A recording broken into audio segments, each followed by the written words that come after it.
वक्त जहां पूरी दुनिया का फोकस गजा में होने वाली वॉर पर है, जिसमें हजारों बेगुनाह लोग मारे जा चुके हैं, वही हॉर्न ऑफ अफ्रीका के पास रेड सी में कुछ ऐसा हो रहा है जो पूरे मिडिल ईस्ट और इवन पूरी दुनिया को डिस्टेबलाइज कर सकता है। यमनी हौसियों ने इस वक्त दुनिया का सबसे स्ट्रेटेजिक पॉइंट चोक कर दिया है। पिछले 2 महीनों में 12 कंटेनर शिप्स को मिसाइल्स और ड्रोन से टारगेट किया गया है, जिसकी वजह से ग्लोबल ट्रेड बुरी तरह अफेक्ट हुआ है। इसी एग्रेशन के जवाब में अमेरिकन और ब्रिटिश नेवी ने 11 और 12 जनवरी को यमन पर जबरदस्त बम्बार्डमेंट की, जिसके जवाब में 16 जनवरी को हौसियों ने एक दफा फिर रेड सी से गुजरने वाले एक और समुद्री जहाज पर ड्रोन से अटैक किया है, जिसके बाद सिचुएशन मजीद टेंस हो गई है। असल में जब इसराइल ने गजा पर अटैक किया तो ईरान बैक्ड यमनी हौसियों ने हमास के लिए फुल सपोर्ट अनाउंस की, मगर क्योंकि यमन गजा से तकरीबन 2000 किलोमीटर दूर है तो हौसी डायरेक्टली इस वॉर का हिस्सा नहीं बन सकते थे। इसीलिए नवंबर 2023 में उन्होंने ऐलान किया कि वो रेड सी में यमन के पास से गुजरने वाली हर उस शिप पर अटैक करेंगे जो या तो इसराइल जा रही हो, या फिर वो इसराइल से आ रही हो, या उस पर इसराइली फ्लैग लगा हो, या उस पर कोई भी इसराइली हो। और ये अटैक्स तब तक जारी रहेंगे जब तक इसराइल गजा पर अटैक्स बंद नहीं कर देता। इन अटैक्स की वजह से ग्लोबल ट्रेड बुरी तरह डिसरप्ट हुआ है, और उसकी वजह यह है कि रेड सी का ये सारा एरिया हमारी दुनिया के लिए बहुत ही ज्यादा इम्पोर्टेंट है। देखें, ग्लोबल इकोनॉमी चलाने के लिए स्मूथ ट्रेड का होना बहुत जरूरी है, और हमारी दुनिया का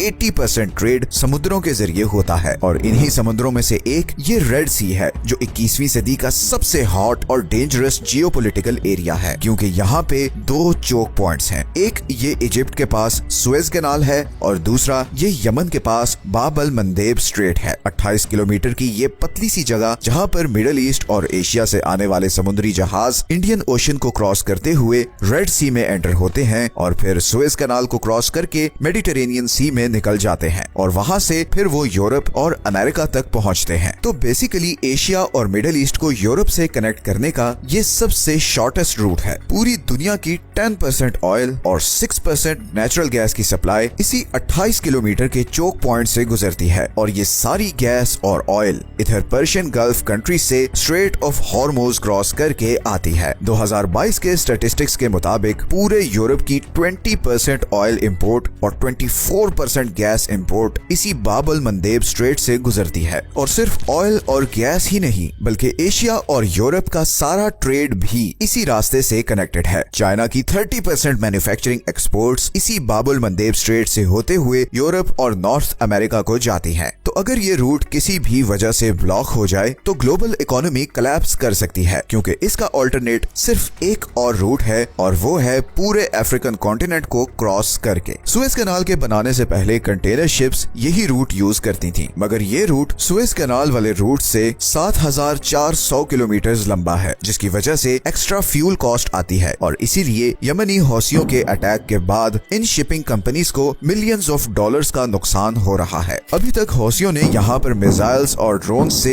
एटलीस्ट 13 कमर्शियल शिप्स को टारगेट किया है, जिसकी वजह से दुनिया की 5 बड़ी कंटेनर शिपिंग कंपनीज ने रेड सी के थ्रू अपने ऑपरेशंस बंद कर दिए हैं। इनमें डेनमार्क की मर्स्क लाइन, फ्रांस की CMA CGM, जर्मनी की हैपग, लॉयड और स्विट्जरलैंड की MSC शामिल हैं। पूरी दुनिया की 50% शिपिंग कैपेसिटी इन 5 कंपनीज के पास है, और अभी रिसेंटली ब्रिटिश पेट्रोलियम ने भी रेड सी के थ्रू अपने ऑपरेशंस बंद करने का ऐलान किया है। और अगर थोड़ी और कंपनीज भी इस बॉयकॉट में शामिल हो गई तो यूरोप की ऑयल और गैस सप्लाई बहुत खतरे में पड़ जाएगी। इसी तरह शिपिंग इंडस्ट्री को एक और धचका ये भी लगा है कि इंश्योरेंस कॉस्ट 10 टाइम्स बढ़ गई है, और गिवन के ऑयल टैंकर्स वैसे ही बहुत एक्सपेंसिव होते हैं, तो इस प्राइस बढ़ने का असर थाउजेंड्स ऑफ डॉलर्स में आएगा। अब अमेरिका इस रूट और इसराइली शिप्स को प्रोटेक्ट करने के लिए बहुत कोशिश कर रहा है, और उसने इंटरनेशनल कम्युनिटी से अपील की है कि वो उसके साथ मिलकर यमनी हौसियों के खिलाफ ऑपरेशन करें। मगर सिवाय ब्रिटेन के कोई और कंट्री यमनी हौसियों के खिलाफ ऑपरेशन में आगे नहीं आया। फ्रांस, इटली और स्पेन ने स्ट्रेट फॉरवर्ड मना कर दिया है। इजिप्ट, सऊदी अरेबिया और UAE भी इस ऑपरेशन से गायब हैं। चाइना और रशिया, जिनकी जिबूटी में मिलिट्री बेसेस हैं, वो भी अभी तक बिल्कुल खामोशी से सब कुछ देख रहे हैं। असल में पॉलिटिकल डिफरेंसेस तो एक तरफ, मगर इस न्यूट्रलिटी की एक और बहुत बड़ी वजह भी है, और वो है हौसी ड्रोन्स को रोकने की हाई कॉस्ट। वेस्टर्न नेवी के वेपन्स इतने महंगे हैं कि उनसे ये छोटे छोटे ड्रोन्स गिराना लिटरली वर्थ इट ही नहीं। मैं आपको एग्जांपल से समझाता हूँ। अभी रिसेंटली फ्रांस ने यमन का शाद ड्रोन गिराने के लिए Aster 15 surface to air missile use किया है। अब इस फ्रेंच मिसाइल की कॉस्ट $1 मिलियन है, जबकि यमनी ड्रोन की कॉस्ट सिर्फ $20,000 है। मतलब $1 मिलियन का मिसाइल मार के $20,000 का ड्रोन तबाह करना किसी भी तरह से जस्टिफाइड नहीं। लेकिन दूसरी तरफ अगर ये शिप्स तबाह होती हैं तो वो भी मिलियंस ऑफ डॉलर्स का नुकसान है। तो हौसियों के लिए विन विन सिचुएशन है। इसी तरह हौसीज के पास दो और भी बहुत जबरदस्त हथियार हैं। एक तो 1400 किलोमीटर की रेंज वाले बैलिस्टिक मिसाइल्स जो जमीन में इस रेंज के अंदर हर चीज को टारगेट कर सकते हैं, और दूसरा 40 से 800 किलोमीटर की रेंज वाले एंटी शिप क्रूज मिसाइल्स जो किसी भी शिप को बहुत ही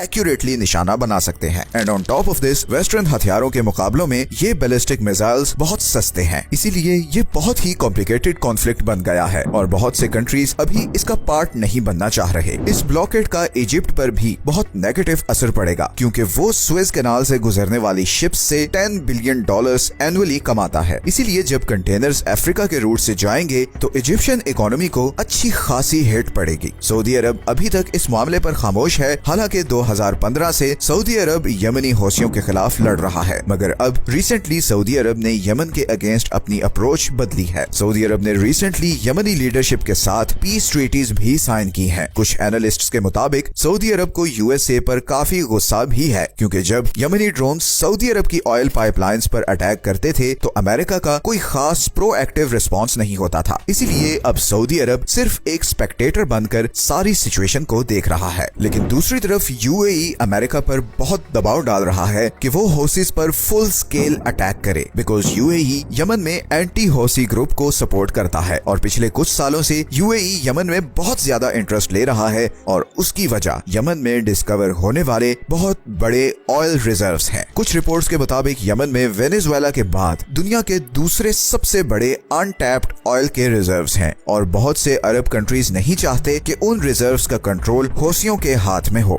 यमनी इकोनॉमिस्ट हसन अली के मुताबिक सऊदी अरब ने यूएसए के साथ एक सीक्रेट एग्रीमेंट कर रखा है, जिसकी वजह से पिछले 30 सालों से यमन को इन ऑयल रिजर्व्स को यूटिलाइज करने से रोक कर रखा गया है। इंटरनेशनल ड्रिलिंग कंपनीज की रिसर्च के मुताबिक यमन के पास पूरे पर्शियन गल्फ से ज्यादा ऑयल के रिजर्व्स हैं। इसी तरह जनवरी 2013 में स्काई न्यूज ने रिपोर्ट किया कि यमन के पास पूरी दुनिया के 34% ऑयल के रिजर्व्स हैं, और ये सब अल जौफ प्रोविंस में है। अगर इन रिजर्व्स को यूटिलाइज किया जाए तो सऊदी अरब की ऑयल एक्सपोर्ट को बहुत बड़ा डेंट पड़ सकता है, और इसीलिए यमनी ये महसूस करते हैं कि सऊदी अरब यमन की करंट सिचुएशन में सबसे बड़ा कसूरवार है, क्योंकि उसने अपने फायदे के लिए यमन में सिविल वॉर को प्रमोट किया। लेकिन यमनियों में अब बहुत अवेयरनेस आ चुकी है। पूरी दुनिया ने उन्हें बहुत साल इग्नोर किया है, मगर अब वो मामलात को अपने हाथ में ले रहे हैं। सिर्फ चंद दिनों में बहुत सी वर्ल्ड पावर्स के हाथ पांव फूल चुके हैं, और अभी तो हौसियों ने ये भी थ्रेट किया है कि अगर इसराइल ने गजा वॉर बंद नहीं की तो वो रेड सी से गुजरने वाली सारी इंटरनेट केबल्स उड़ा देंगे, जिसके बाद एशिया और मिडिल ईस्ट की इंटरनेट कनेक्टिविटी खत्म हो जाएगी। इसीलिए मैंने वीडियो के शुरू में कहा था कि यमन दुनिया के इतने इंपॉर्टेंट पॉइंट पर है कि यहाँ होने वाली एक्टिविटीज पूरे मिडिल ईस्ट और इवन पूरी दुनिया को डिस्टेबलाइज कर सकती हैं। 2024 बहुत सी चेंजेस लाने वाला है। अभी ईरान और पाकिस्तान के बीच भी जो तनाव क्रिएट हुआ है, ये भी इस लार्जर जियोपॉलिटिकल गेम की एक कड़ी है। अगले चंद महीने बल्कि हफ्ते बहुत ही डिसाइसिव होने वाले हैं। आप लोग जियोपॉलिटिकल वर्ल्ड में बहुत बड़ी चेंजेस देखने वाले हैं, और हम जल्द उन टॉपिक्स पर वीडियोस बनाने वाले हैं। ये है वो सारे सोर्सेज जहां से हमने इस वीडियो के लिए कंसल्ट किया है। अगर आप ऐसी ही इंफॉर्मेटिव वीडियोस देखना चाहते हैं तो चैनल को सब्सक्राइब जरूर कर लें, ताकि आपको टाइमली नोटिफिकेशंस मिलते रहें। मिलते हैं नेक्स्ट वीडियो में एक और इंटरेस्टिंग टॉपिक के साथ। अपना ख्याल रखें। अल्लाह हाफिज।